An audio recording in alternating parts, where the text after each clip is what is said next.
এক তরুণকে গাঁজা সেবন করতে দেখে ফেলায় মাদ্রাসা ছাত্রকে শ্বাসরোধে হত্যা করে গায়ে আগুন ধরিয়ে দেওয়া হয়। ঘটনাটি ঘটেছে গাজীপুর সদর উপজেলার ভবানীপুর এলাকায়।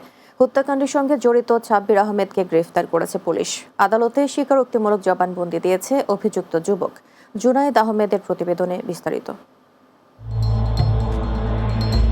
মাদ্রাসা ছাত্র মাহবুব ইসলাম রনি গত ২৭ ফেব্রুয়ারি রাতে তারাবির নামাজ পড়তে যায়।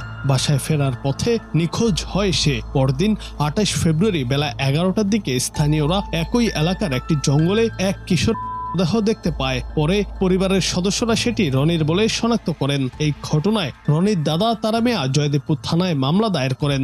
মামলাটি প্রথমে থানা পুলিশ তদন্ত করলেও পরে পিবিআই তদন্তভার গ্রহণ করে। এরপর সাব্বির আহমেদ নামে এক যুবককে আটক করা হয়। রনি ময়মনসিংহের গৌরীপুর উপজেলার দৌলতপুর গ্রামের সোহাস মিয়ার ছেলে। আর গ্রেফতার সাব্বির হলেন ময়মনসিংহের ঈশ্বরগঞ্জ থানার তুলন্দর গ্রামের আব্দুল বারেকের ছেলে।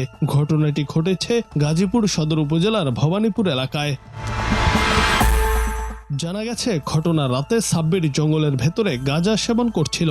এ সময় মাদ্রাসার ছাত্র মাহবুব সেখানে এসে তাকে দেখে ফেলে এবং বিষয়টি অন্যদের জানিয়ে দেওয়ার কথা বলে। এতে ক্ষিপ্ত হয়ে সাব্বির তাকে শ্বাসরোধ করে। পরে ঘটনা গোপন করতে রনির দেহে আগিয়ে পালিয়ে যায়। মুহূর্তে ছেলেটা দেখে ফেলে, গাঁজা খাওয়া অবস্থা দেখে ফেলে, ওর কাছে যায়, গিয়ে বলে যে আমি বলে দেবো।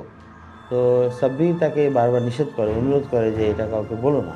বাট সে আবার বলে যে না আমি বলে দেবো। এই যে তাদের মধ্যে এই বিষয়টা নিয়ে বাকবিতণ্ডার এক পর্যায়ে সাব্বির যখন বুঝতে পারলো যে না আসলে সে অবশ্যই বলে দিবে তার কথা। পিবিআই জানায় তথ্য প্রযুক্তি সহায়তায় ও গোয়েন্দা তথ্যের ভিত্তিতে গত ৫ মার্চ রাতে জয়দেবপুরের ভবানীপুর এলাকা থেকে সাব্বির আহমেদকে গ্রেফতার করা হয়। জিজ্ঞাসাবাদে সে কাণ্ডে নিজের জড়িত থাকার কথা স্বীকার করে এবং আদালতে ১৬৪ ধারায় স্বীকারোক্তিমূলক জবানবন্দি দেয়। জুনায়েদ আহমেদ, বাংলা টিভি।